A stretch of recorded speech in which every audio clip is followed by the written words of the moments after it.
This is about the only view that Vitalia gets of the outside world these days.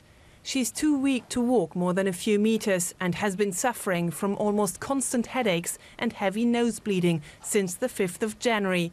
That was the day that she was hit by a rubber bullet that fractured her cheekbone in 3 places. We were running down a side street as 30 riot police were chasing us, banging their shields with their batons. It was really scary. Suddenly, another group of police blocked our way and started shooting rubber bullets at us. I was hit on the cheek and fell to the ground. Then one of those grenades with rubber bullets and tear gas exploded next to me. I couldn't hear anymore. I completely lost my bearings and just sat there.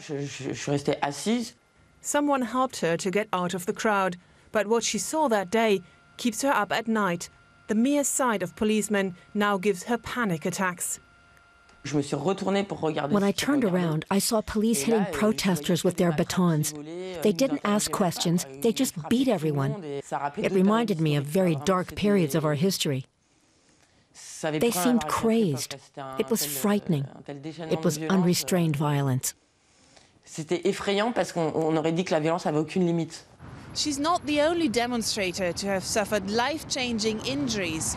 More than 1,900 protesters have been wounded since the demonstrations began 3 months ago. Some people have lost eyes or hands. Others have been left with mutilated faces or limbs.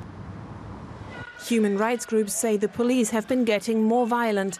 The use of rubber bullets and so-called sting ball grenades that contain TNT high explosive and deliver a deafening explosion of small rubber balls is making the situation worse. French police could very easily keep protesters under control with water cannons and tear gas. Why shouldn't that be enough? It is for British, German and Italian police, and they have to deal with extremely violent demonstrations. France seems to take for granted that people will suffer irreversible injuries inflicted by these arms. But the police say they need the devices to defend themselves and that 1,200 officers have also been injured in the protests. We never use our batons without reason, and only in accordance with our regulations. For example, if someone is resisting arrest. We need rubber bullets to keep protesters at bay. Without them, there would be even more injured. These protests are also more violent. They've been infiltrated by extremists. And there is no well-trained security, like at union demonstrations, to keep such protesters under control. Vitalia rejects these arguments. She will sue the French state for damages. It's important for me to take this to the European Court of Justice. I want people to know what happened to us and how many of us have been injured. Maybe the court will order French police to be less violent.